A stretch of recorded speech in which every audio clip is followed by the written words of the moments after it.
तर good morning सगळ्यांना, नमस्कार. स्वागत आहे तुमचं माझ्या या आजच्या ब्लॉगमध्ये. तर कशा आहात सर्व? आशा आहे की सर्व ठीक असतील. तर झालं का सगळ्याचं चहा पाणी नाश्ता? आमचं चहा पाणी नाश्ता झालाय.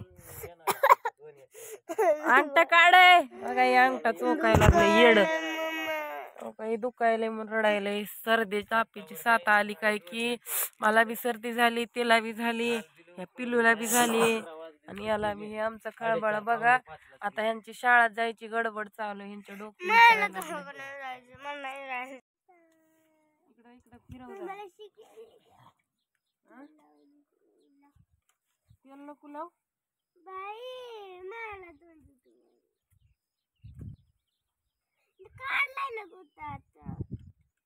बरी बघ.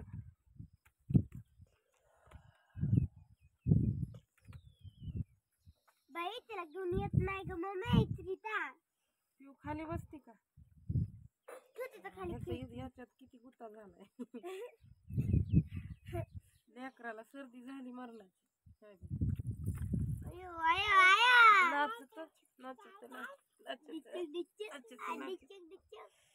झाली का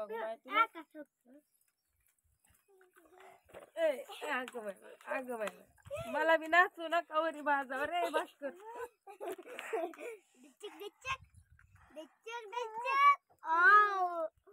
पुरीला किती सर्दी झाली बघ ना. ह्या पिऊ तोंडावर लागेल. आरसा पिवड्या खाली बस, खाली बस.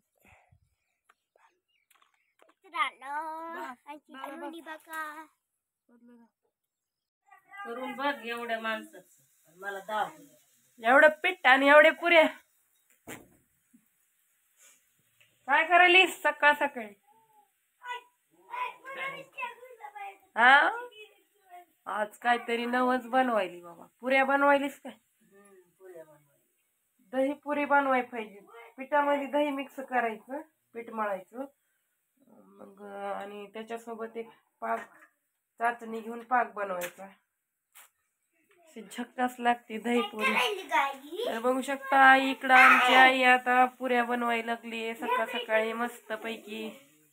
आणि हे काही हे 2 जुट्टू घालून शाळेत निघालय.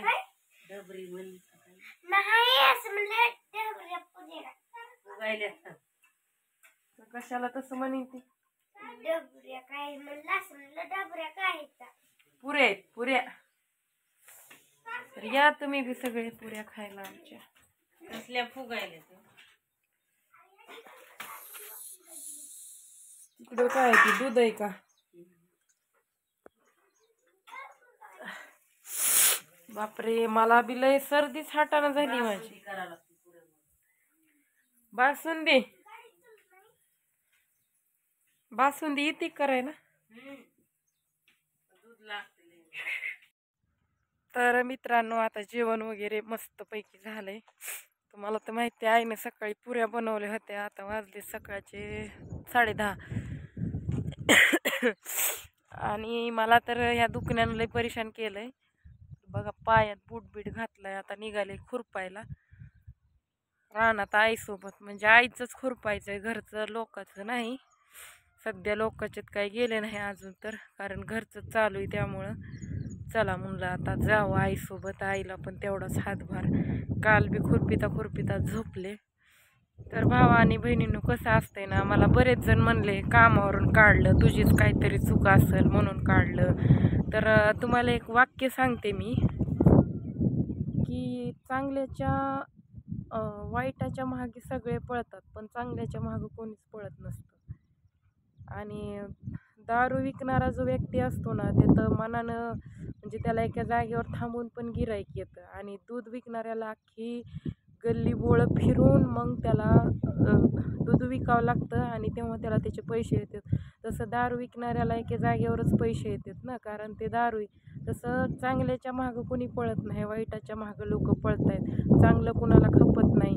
तर सांगण्याचा उद्देश असाच आहे की एकटी आहे मी आणि थोडं व्हिडिओ वगैरे बनवते, त्यामुळे त्यांचा गैरसमज होतो. तुम्हाला तर गेल्या व्हिडिओ काय काय समजतात लोक मला, ते तुम्हाला सांगितलं होतं मी. तर हाच विषय असतोय. तर कसं आहे ना, आपलं वाईट केलं की त्यांचं तर कुठं तर वाईट करायचं असतंय, चांगल्याचं जर हे करायला गेले ना त्यांचं पण कुठं ना कुठं वाईट होतंय. त्यामुळं मला काय हो का, आता सध्या रानात काम करायला कुठं ना कुठं जॉब मला भेटेल, आणि जे लोक मला वाईट काळात साथ देतो म्हणून साथ सोडून गेले ना, तर त्यांच्यासाठी पण मला 2 शब्द बोलायचे आहेत. तर तुमच्या वाचून काय माझं राहत नाही आहे, ठीक आहे. मी माझी पहिली पण एकटी, आज पण एकटीच आहे, आणि माझ्या पाठीशी कोणी नाही तर माझ्या पाठीशी परमेश्वर आहे. तर हे दिवस राहायचे नाहीत, आज ना उद्या निघून जातील, अशीच माझी परमेश्वराकडे अपेक्षा आहे. तर तुम्ही पण बघत राहाल, एक दिवस माझा असेल, आणि त्या टायमाला ते जे बोलणारे लोक शब्द देणारे होते त्यांना ते मला बोलाय तर असतील, त्या टायमाला मी तिथं नसेलही, एवढं मात्र नक्की खरं. तर ठीक आहे, थोडा वेळ आहे त्या गोष्टीला सगळ्या. तर बघा आता, जाऊ दे, त्या विषयावर काय बोलून उपयोग बी नाही आहे लोकांना. तर माझी पहिली यूट्यूबचं चॅनेल फास्ट चलाना झालं आहे, व्ह्यू येईना झाले चांगले, पेमेंट चालू झालं तर व्ह्यू येईना झाले. तर दुसरं चॅनेल ओपन केलं आहे, तर दोन्ही चॅनेलवर एकसारखेच व्हिडिओ टाकते मी, कारण त्या नवीन चॅनेलवर माझे व्हिडिओ चाललेत आणि इकडं मुद्दाम चालणार. तर देव पण किती परीक्षा घेते माझी, बघू. आत्तापर्यंत परीक्षा घेता आला, आता इथून पुढं पण किती घ्यायची ती घे. आम्ही आहोत तोंड द्यायला त्या गोष्टीला, कारण आयुष्यच दिलं आहे म्हणल्यावर हा जन्म तर पुन्हा पुन्हा नाही, त्यामुळं सहन तर करावंच लागेल सगळ्या गोष्टी. तर चला आता मी जाते रानात, तर माझा पूर्ण व्हिडिओ कंटिन्यू करा.